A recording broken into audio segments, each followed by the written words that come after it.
Saudara-saudari terkasih dalam Kristus, kita tiba pada pembahasan mengenai surat Rasul Paulus kepada jemaat di Roma bab ke-8. Bab 8 ini memuat 3 perikop yang luar biasa mendalam makna rohaninya.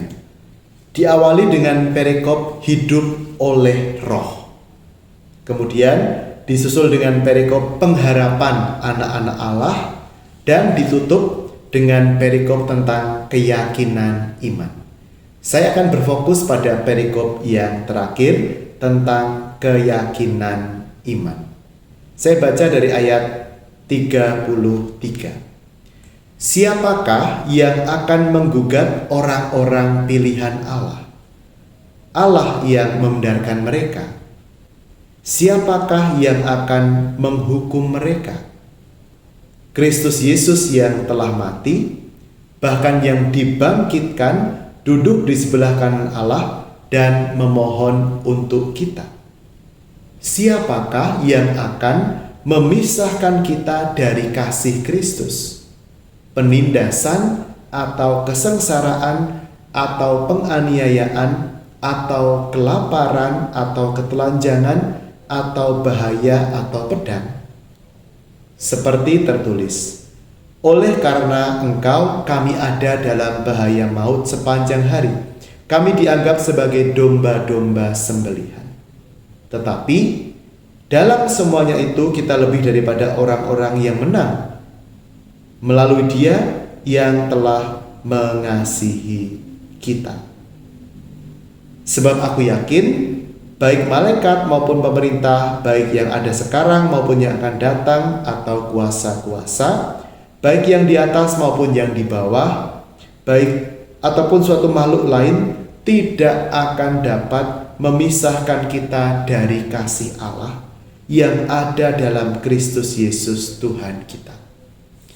Saudara-saudari yang terkasih dalam Kristus, apa yang dituliskan oleh Rasul Paulus di sini, bahwa tidak ada sesuatu pun yang bisa memisahkan kita dari kasih Kristus, itu adalah sebuah pengalaman pribadi yang sudah dialami sendiri oleh Rasul Paulus.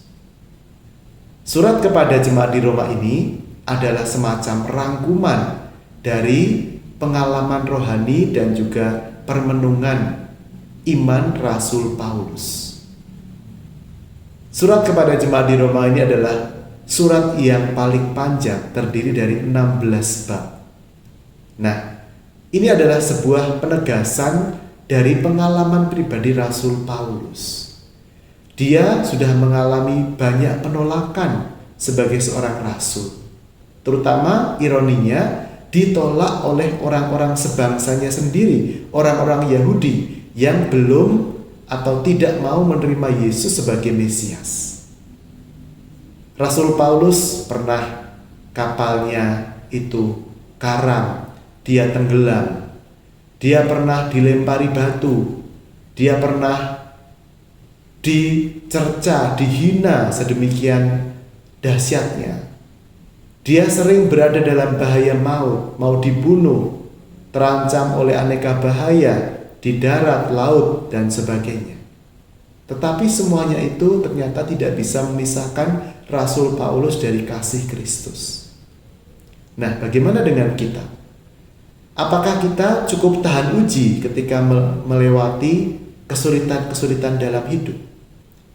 Apakah kita tetap bertahan ketika iman kita diserang, ketika kita secara pribadi kita juga dikata-katai, tidak dipercayai, bahkan dihambat, dijegal oleh orang karena iman kita? Semoga ayat-ayat ini meneguhkan kita bahwa tidak ada suatu pun di dunia ini yang sebenarnya bisa memisahkan kita dari Kristus. Tuhan menguatkan kita dalam nama Bapa dan Putra dan Roh Kudus. Amin.